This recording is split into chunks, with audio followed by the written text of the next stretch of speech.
Ng umaga po, isang napakamagandang umaga. Pasensya na po't napaaga tayo sa ating press con dahil alam ko naman na punong-puno ang ating mga kapatid na members ng press para sa araw na to. So kami na lang nag-adjust.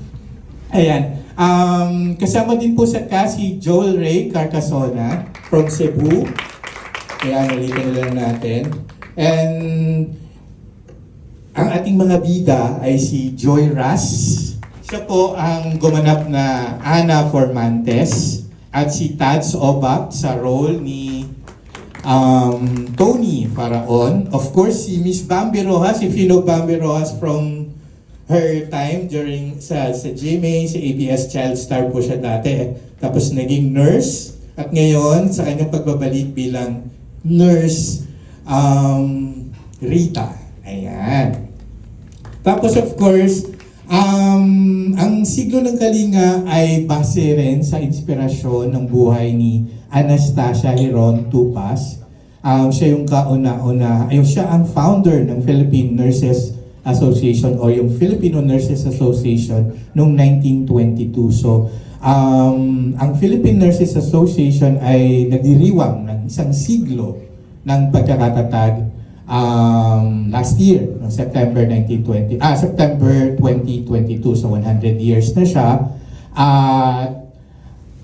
Yung inspirasyon ng kanyang buhay, ng kanyang kabayanihan bilang dekana ng Philippine Nursing ay isinabuhay ng isa sa ating mga artista na isa ring nurse, si Miss Eleanor Cruz. Ayan. By the way, kung hindi pa familiar ang lahat po ng aming kinuhang artista ay mga nurses talaga in real life. Ayan, aside from some professional actors who happen to be nurses din as well. Katulad ni Joy Ras at saka ni Tads Obak and si Bambi Rojas. Ayan, bibigyan lang natin ng pagkakataon makapag-hi sa inyo ang ating mga cast. Ayan, let's start with Tony. Hi, good morning everyone. Thank you po. Sorry about that. Anyway, good morning po sa inyong lahat. Salamat po na nandito po kayo and it's a pleasure.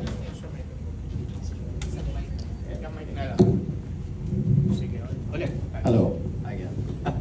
Again, good morning po sa lahat and thank you for nandito po kayo and it's a pleasure po. Nandito po kayo para yan yung Siglo ng Kalinga. Ako po ulit si Tads Obak. Good morning. Good morning. I'm Joy Ras. I'm very excited. We are very excited as a team Siglo ng Kalinga, to share a very beautiful film about nurses. We all know that nurses are very frontliners sila even in pandemic, and Siglo, isang 100 years na ng story of parang sinamarize siya in a story na Siglo ng Kalinga. So we're just so excited to share this so that ma-reach yung mas makilala natin ang mga heroes natin. Yun po.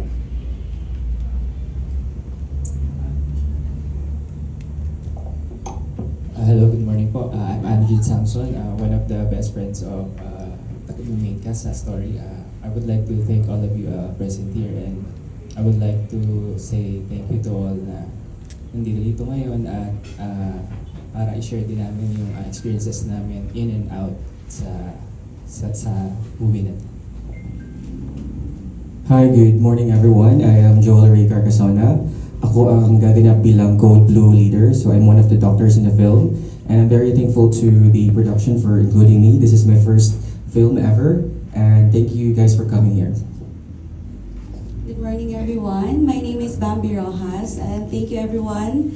Sa lahat po ng nandito, we're very excited to share with you guys ang aming natapos na shoot, ang aming mga experiences, and we assure you guys that the movie ay hindi basta-basta movie, kasi this is a movie na magsha-shine ang mga nurses, real nurses. So may mga pinakahugutan, syempre, dahil nga mga nurses na rin talaga kami. So, nandoon talaga yung puso ng movie sa puso ng bawat nurses na gumanap po sa pelikula namin ito. So, thank you guys and good morning po. Una po sa lahat, good morning po sa inyo.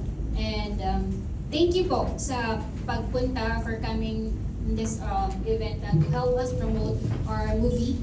And sana po hanggang sa huli, magtulungan niyo po kami mag-promote itong movie, hindi lang po para sa amin, kundi para sa lahat ng nurses all over the world po. And of course, thank you po ma'am for coming here also to help us promote our movie po in America. Thank you so much po. Okay, and magandang umaga po ulit. And gusto po namin ipakilala sa inyo si Miss Nancy Hoff. Siya po yung President ng Philippine Nurses Association of America. Siya po ang isang mga instrumento para makarating ang ating pelikula, ang Siglo ng Kalinga, para mapanood po ng mga kapwa nurses at mga Pilipino po sa Amerika. Ayan po, Miss Nancy Hoff. Magandang umaga po sa inyong lahat. Ang pangalan ko po ay Nancy Nolasco Hoff. Okay. Napakasaya po namin na magkakaroon ng ganitong panahon na makikita ng lahat ang tunay na mga ginagawa ng mga nurses. Sa simula pa, kasi hindi lang naman po kami nag-aalaga ng may sakit sa ospital. Madami pa po ang mga ginagampanan ng mga nurses dito sa atin, dito sa mundo. At alam po naman ninyong lahat, hindi lang po sa Amerika nagpupunta ang mga nurses. Aside yung nandito po sa Pilipinas, ay madami po sa buong mundo makakakita kayo ng nurses. So, frontliners, malaki po ang kanilang nagawa sa ating pandemya. Malaki po ang kanilang naganap, ang kanilang ginawa para doon. Ganon din po ang kanilang pamilya. Kaya we're looking forward na maipakita yung film na ito na ginampanan ng mga nurses sa buong puso nilang ginawa na para makita po sa buong mundo. So, ako po ay President ng Philippine Nurses Association of America Foundation. And the Philippine Nurses Association of America and the Foundation collaborates and work together para po to promote and make sure and support the Filipino-American nurses at mga tao din pong Pilipino para po for their healthcare through education, research, leadership, and humanitarian services. Marami pong salamat. So, pwede na po tayo mag-start ng tanong from our press members. And let's start with Sir Jude Cartalaba, our PR for the day. Hi, congratulations everyone. Good morning. Sir Archie, I'm just curious, gaano katagal yung shooting po ninyo? Ayan, nag-start po kami ng shooting noong January 5. Ayan, so mula January 5, nag-start po kami mag-shoot sa Mauban, Quezon for 5 days. And doon po sa bayan ng mismong bayan ng director namin, si Direk Lemuel Lorca. So, kinunan po namin yung mga flashback scenes na kasi ang kwento nito ay tungkol sa isang idealistic na nurse. So sinundan namin yung actual na inspiration journey ni Anastasia Herontupa. So transpose namin yung kwento niya sa isang modern day counterpart na si Ana Formantes. So 5 days po kami nag-shoot sa Mauban, and then after that, nag-resume kami sa Manila sa St. Jude Hospital. So we were given full access sa St. Jude Hospital to shoot the hospital scenes. Ito yung mga COVID scenes, yung pandemic scenes. Tapos after that, kasi since Siglo ng Kalinga siya, we will be covering important milestones sa nursing profession, and yun po yung flashback ni Anastasia Herontupas, and we shot that sa Quezon Institute. Ayun, so we were given then permission to shoot sa Quezon Institute for 3 days. Tapos, ayun po, some of the scenes were also shot sa Philippine Nurses Association building mismo for 2 days. So, all in all, 10 days po.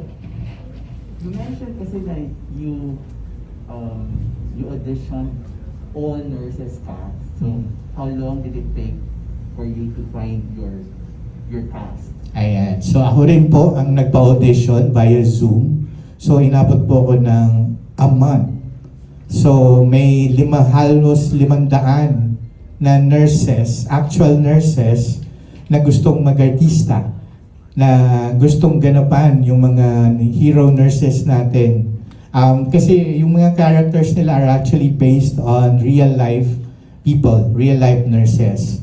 So, aside from the inspirations of AGT or Anastasia Rontupas, ito ay kwento ng mga bayaning nurses, especially during the pandemic. So, pinagsama-sama ko yung mga characters nila sa mga roles nila. So, it took me a month, siguro mga limang round ng auditions until we got siguro mga 20, and from that 20 or 30 nagpa 5-day workshop kami. Ang mga mentors nila ay yung talagang mga batikan ng mga artista at acting mentors katulad ni Miss Angeli Bayani, ni Bong Cabrera, pareho po silang awardee na for Best Actress and Best Actor. And of course, si Direk Len Lorca, nagbigay din sa kanila ng 1-day or 2-day workshop. Ayun po. So, after the final day, pang 5th day ng workshop, doon na po kami nag-decide who will be taking the lead roles. So, ginroom po namin sila. So, by merit talaga to, wala kami other considerations. But syempre nag-groom na namin kung sino yung kanino bagay yung ganitong role. But if doon siya napunta sa group 2, hindi siya makukuha dun sa Lato group 1. So ito yung best of the best. So and it turns out they really are very good actors nung nag-shoot kami. So hindi sila, although baguhan sila, kung gumalaw sila sa shoot, parang mga veterans na. They really are the best cast any director can ever have. Ayan. Back in October, na-mention kasi ni Dr. Carbolita na there might be appearances of celebrity, known celebrity nurses. Celebrity nurses. Was it included in the story? Ang naisama namin ay si Miss Cool Ledesma. She will be singing the theme song of the film. But nasagot na rin niya ni Sir Carl from the last press con na we would rather bank on the cast that we have. Hindi na po namin kailangan kumuha talaga ng actual celebrities because after what we've been through during the pandemic, bida ang mga nurses talaga. So, we know that most people, pag pinalabas na namin to, marami talaga, people would come in droves to watch the film because gusto nating makita. Kasi, remember, wala tayong actual eyes during the time nung pandemic kung ano talaga yung pinagdadaanan ng mga patients and mga nurses, mga health workers, mga frontliners. Ito, makikita na natin, frontal, close-up. So, hindi pala totoo na, kasi meron dahil sinasabi na yung mga namamatay during the COVID pandemic ay mag-isa lang sila kasi wala silang pamilya. Apparently, hindi. Allowed yung videos. And kung walang ganon, the nurses themselves are holding the hands, telling them messages, encouraging messages, inspiration while they're dying of the disease. Ayan. So, question. Hello, magandang umaga po. Para po sa cast, narinig natin kay Sir Archie na talagang nag-audition kayo para sa mga roles nyo. Naisip nyo ba na gawing full-time ang pag-artista at iwan ang pagiging nurse? Maraming pera.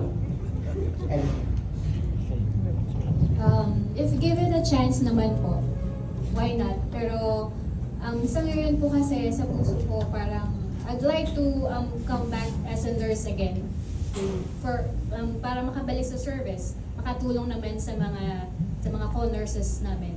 Pero yun, this time siguro kung mabibigyan, why not po? Pero ipagpapatuloy mo pa rin. Kung baga mag-artista ka pero pag walang project, Yes, opo. magiging Yes po, nurse ka. exactly. Actually, nag-volunteer din po ako, even if I'm doing this project po. Nag-volunteer naman po ako sa kung saan ako makakatulong. Ayun po. Ako naman po, since may experience naman po ako before, at saka nakita ko naman yung mga kasamahan namin na currently working talaga sa hospital, kung gaano silang ka-flexible. And syempre yung mga hospitals naman na pinagtatrabahuhan nila, they're very considerate.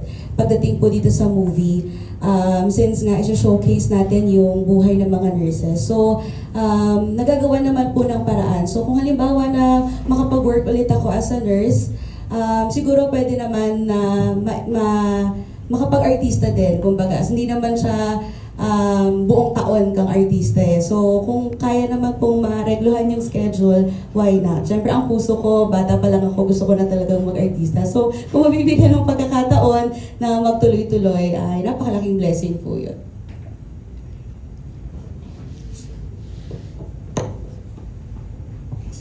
Joel.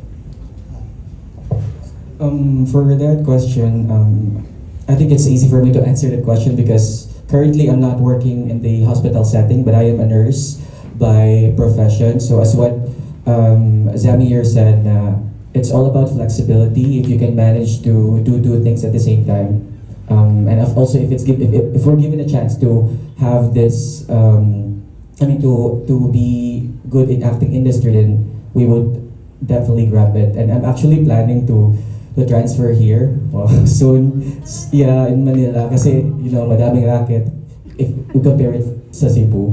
So soon, hopefully. Si Joel Ray Carcasona is Cebu-based and he was a former Mr. World noong 2021. 2021.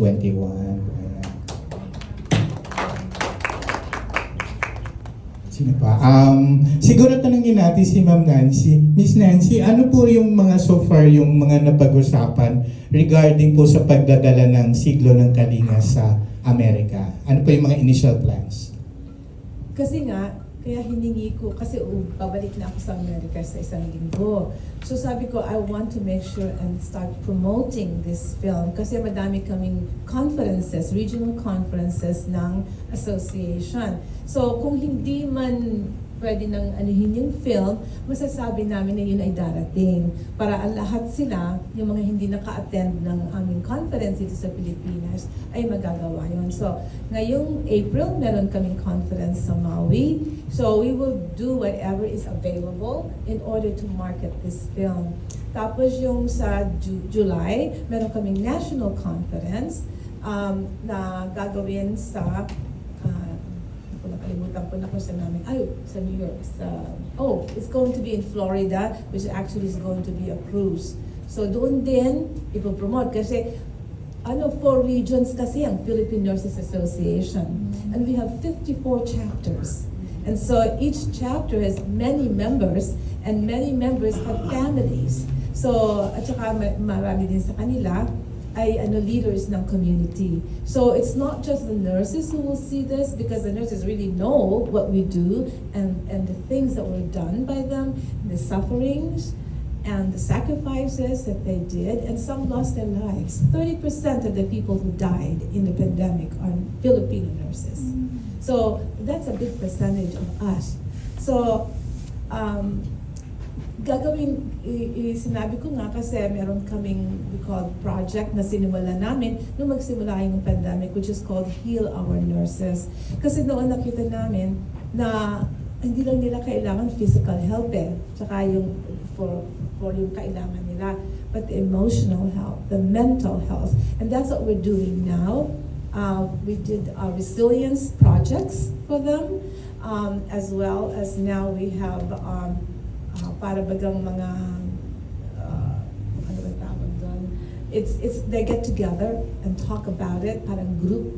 We don't want to call it group therapy, but group sessions that they're able to share their feelings. Kasi ang mga nurses hindi masyadong lalo ng Pilipino, mahirap i-share yung feelings na yun. Ang foundation is the philanthropic arm of the Philippine Nurses Association of America. So, ibig sabihin nun, we raise funds, money, to be able to support what we need to do for our Filipino-American nurses and the community as well. So, yun ang aming ginagawa.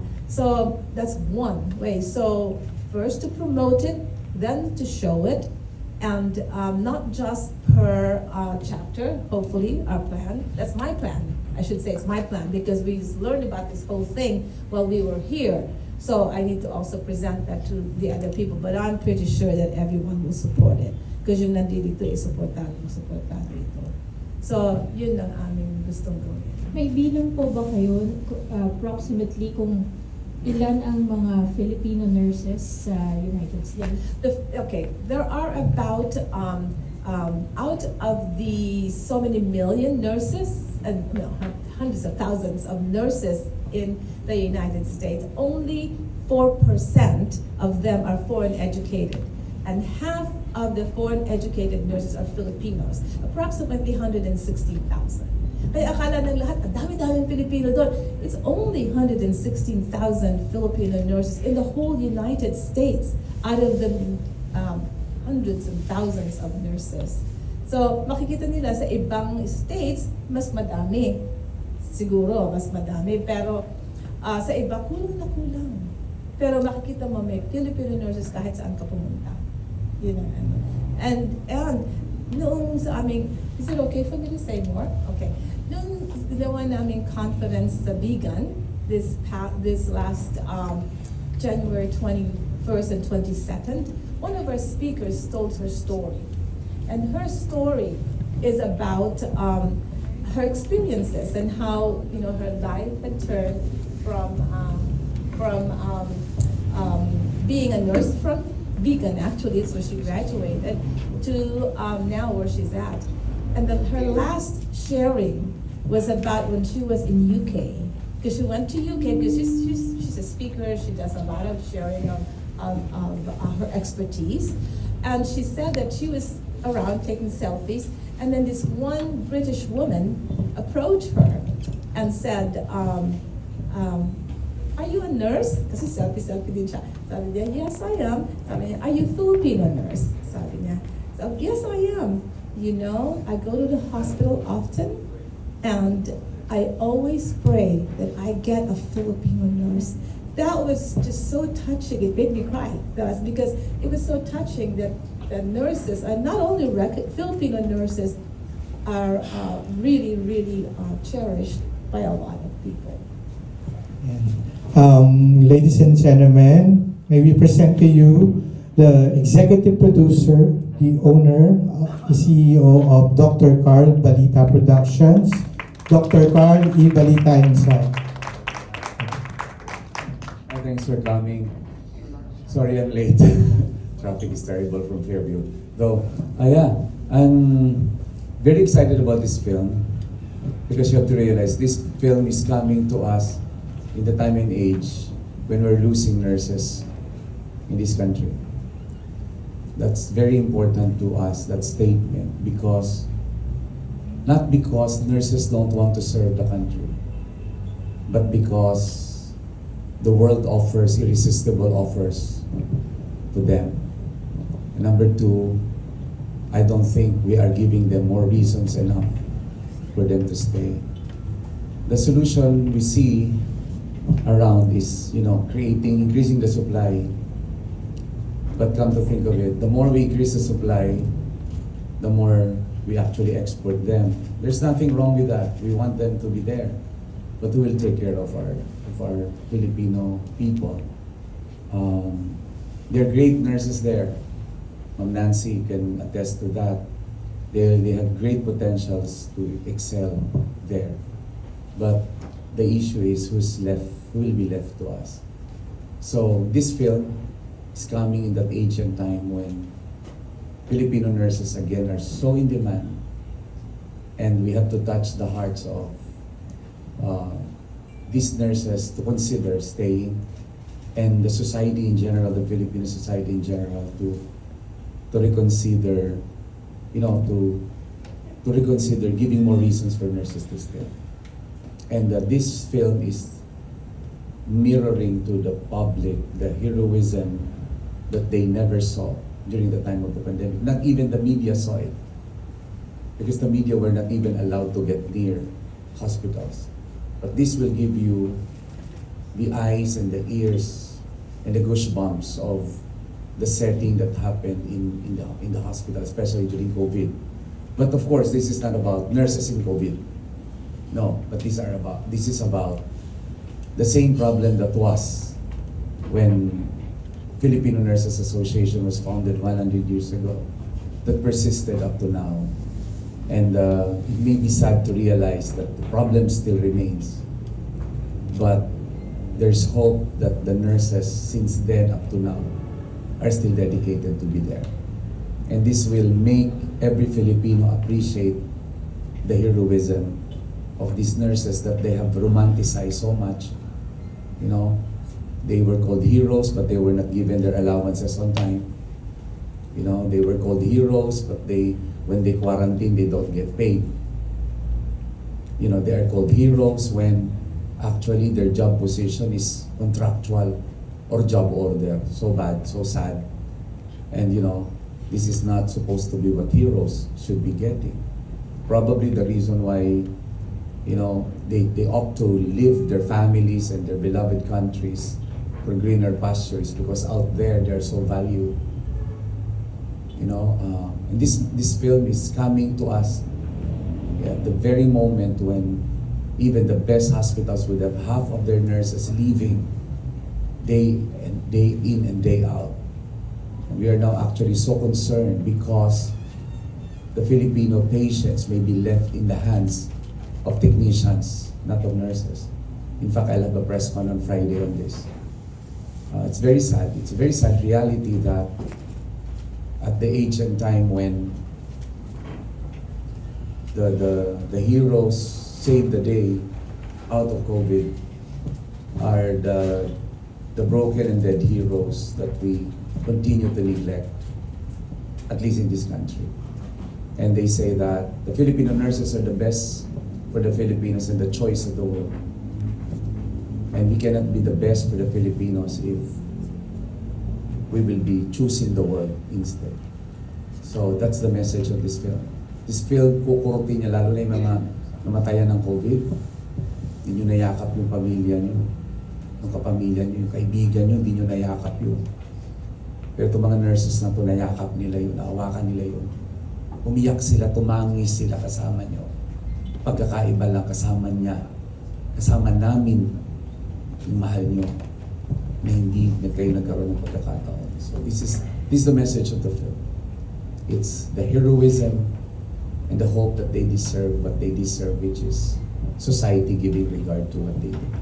Ayan, before we ask Dr. Carl Balita to share yung mga initial plans sa screening, sa national screenings ng Siglo ng Kalinga sa Amerika, may we have Joy Ras and Tad Sopak to share us your experiences during the shooting, and what can you say about the initial reviews, so post-production that you guys did very well and might get nominated for Best Actor and Best Actress.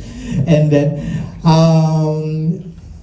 tapos, later we will have a short glimpse of the film, a teaser. And this will be introduced by Dr. Carl Balita. Yes, Joy?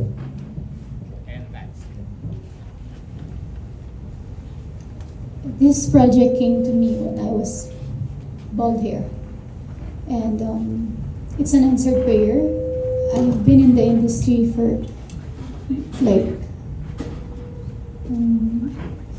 I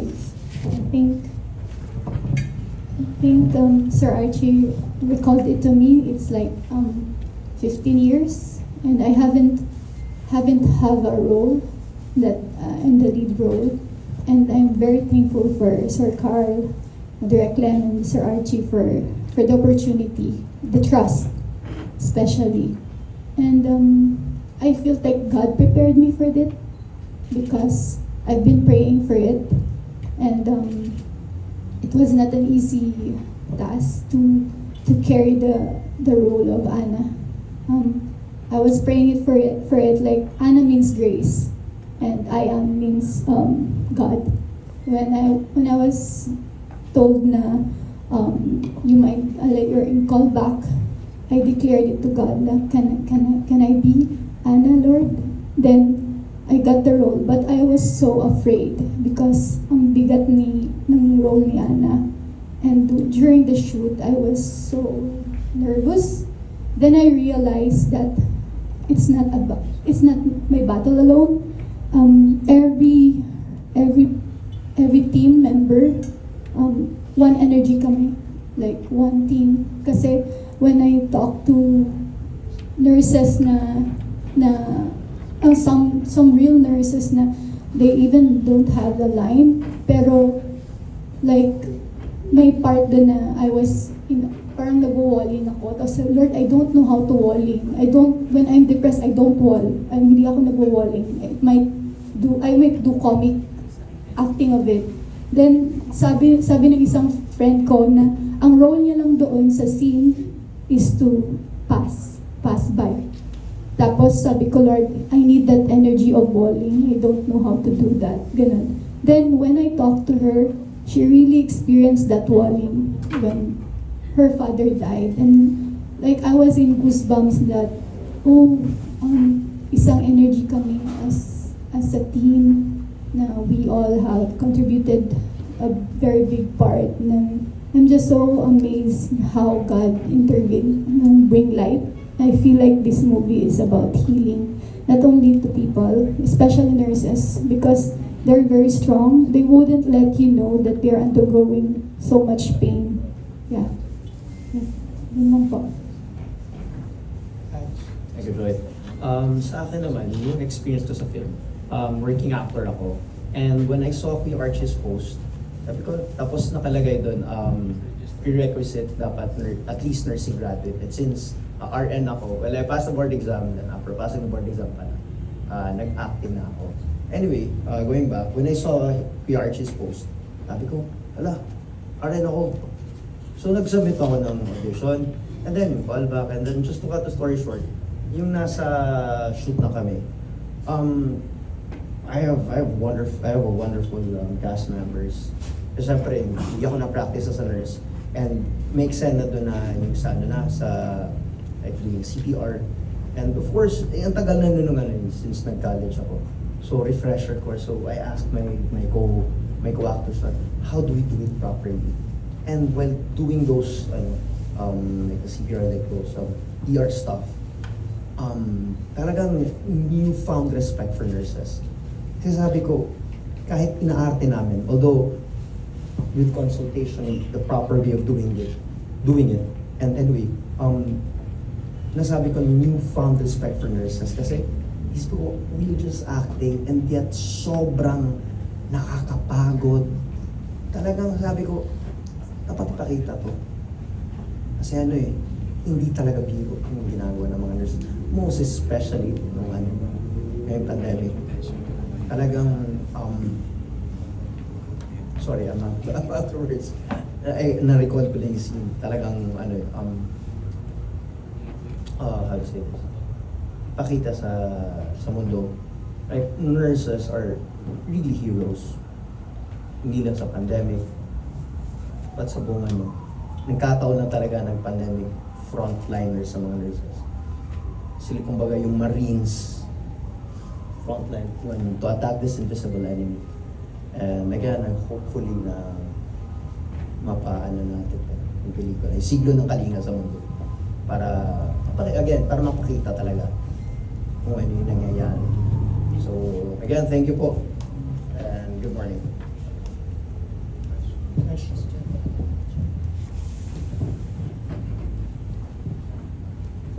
Yes, good morning po. Almar Corsolo from SMNA, kay Doc Carl. Doc, sir, paano natin ito paano maa-address ng movie na to yung mga concerns ng ating mga nurses sa government? At saka kasi, ang movie kasi, sir, maaaring maging positive or negative ito sa impression ng mga tao. Positive in a way na makikita ng government at ng mga tao yung problems ng mga nurses at ma-address ito. At negative in a way siguro kapag may mga magulang, hindi na nila i-encourage yung mga anak nila to get ito mag-nurse kasi mahirap. Actually, pag nurse ka, napanood mo to, gugustuhin mo maging nurse ulit sa second life. Pero kung ordinaryong tao ka at napanood mo to, papangarapin mo maging nurse, ikaw o yung anak mo. Because everyone wants to be heroes. Everyone wants to be appreciated. And in this film, somehow, there is victory. And of course, we don't want to end this film in a tragedy, but this film ends in the victory. The victory of nurses supporting each other, patients appreciating them, and so on. It's a beautiful movie that would give you a sigh of relief na amid the turmoil of healthcare and the world, meron palang light at the end of the tunnel. Because nurses serve as the light in the tunnel. Yun yung message. It was easy for the public to believe that there was light at the end of the tunnel because the nurses served as the light in the tunnel. Yun. Madagdag ko lang, I was reluctantly stupid to have been stubborn in believing that the nurses can act this role. Because this is an all nurses cast. I should say reluctantly stupid. And I really mean that. I gambled the money. And not a lot of people agreed with my idea. Tito Nes Cuartero even mentioned that this is a breakthrough because nothing of its kind had been done before. Pero come to think of it, kayo isipin mo, who would know better how to portray the role of nurses but nurses themselves? Who'd been there? Who's been there? Sino nakapasok na sa PPE na kung alam nyo lang kung paano sinusuot at kung alam nyo lang kung paano pakiramdam pag nasa loob at kung paano pag naiihi ka na pagka nakasuot ka nun. Itong mga to, naranasan nila yun. Sila ngayon ang mismong nag-a-act this time. They did not act actually.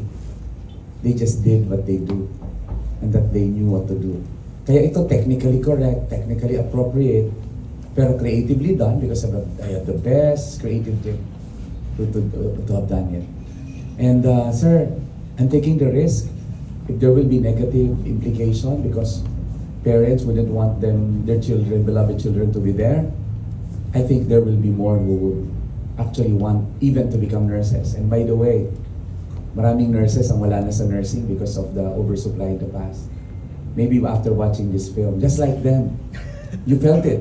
How you wish you could be back at the bedside. That's going to be one agenda that I have for the film.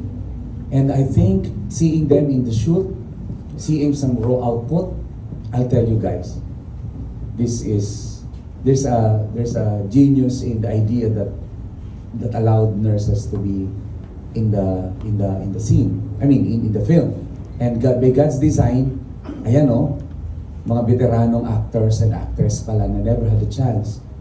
And now nursing and a nurse producer is giving them the chance. And nung binigay yung chance na yon, I'm telling you, they were moving heaven and earth at that time to really portray it well. And mind you, we have great plans for this film, and I'm very happy that the first buyer of the film are the nurses in America. And that's why we have Ma'am Nancy Hoff here. Buyer in the sense of wanting to propagate to the world the film. And I'm just so happy. I'd like to tell you am I preempting already the part? I'd like to tell you that Most nurses, more Filipino nurses are not here. They're overseas. And many of them are people of position in their institutions. Can you imagine if hospitals in the US, Europe, Saudi Arabia, and Middle East would initiate the viewing of this film for their audience? I tell you, this is probably one of the soon-to-be most watched Filipino film overseas. And for that, we made it world-class. We made it exciting. The setting was brilliant. We went to Mauban. The community settings may be showing pains and anguish, but the scenery, the cinematography is beautiful. It showed the panahon ng Hapon in the underground, in the basement, as it showed also critical care settings, emergency settings, and etc. So, humble as it may, the film is humble because we did not have big artists, that people may want to watch. But we are very proud to say that we have the biggest intentions and biggest purpose for doing this. And I think the public will appreciate it. Thank you, sir. Thank you, sir. Kay Ma'am Nancy, siguro. Ma'am, ano po yung, kumbaga, parang pinagkaiba, mga challenges, progress po noon ng mga nurses at ngayon po? Challenges ng nurses na ngayon, and all the nurses, dahil kulang na ngayon kasi nung magka-pandemic, ibig mo sabihin yung unang panahon or before the pandemic. Before the pandemic, everything is fine. Still, there are shortages. Pero after the pandemic, mas lalong lumala ang shortages. Kasi either naging victim sila ng pandemic or nag-retire sila o nag-resign sa kahirapan. Yun. Did I answer your question? Thank you po. Thank you.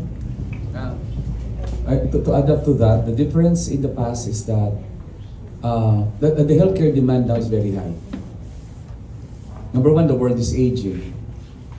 And people became more health conscious.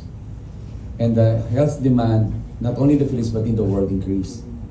Ito, sabihin ko lang sa inyo, meron ng isang probinsya sa Canada pumunta pa yung official nila dito para mag-recruit ng nurses. Ito, i-add nyo lang sa complication of things. Dati nire-recruit nila sa atin, nurses registered nurses. Ngayon ang nire-recruit nila, estudyante natin, para doon na magtapos at maging nurse nila under full scholarship.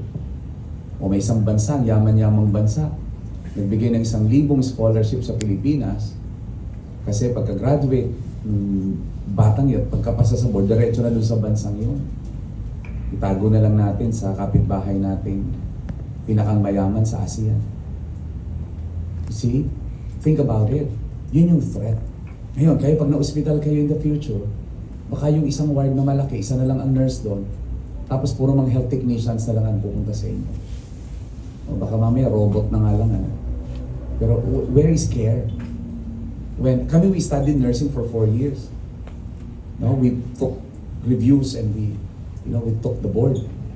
Now, ang mag-aalaga na lang ba sa inyo sa future is yung mga nag-training ng 6 months at na-certify, na marunong kumuha ng BP at marunong mag-ayos ng kama. There's more into nursing than just those skills. There's more into nursing. Yun ang pagkakaiba. The gap and the lack of supply is making us very creative to try to fit into the gap, to fill in the gap, but settling for less. And we don't deserve that as Filipinos. You know why? Because we supply the best nurses to the world.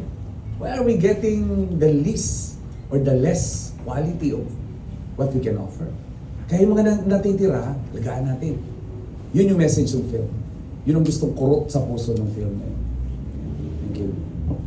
Thank you po. I'd like to introduce to you the rough trailer, no color grade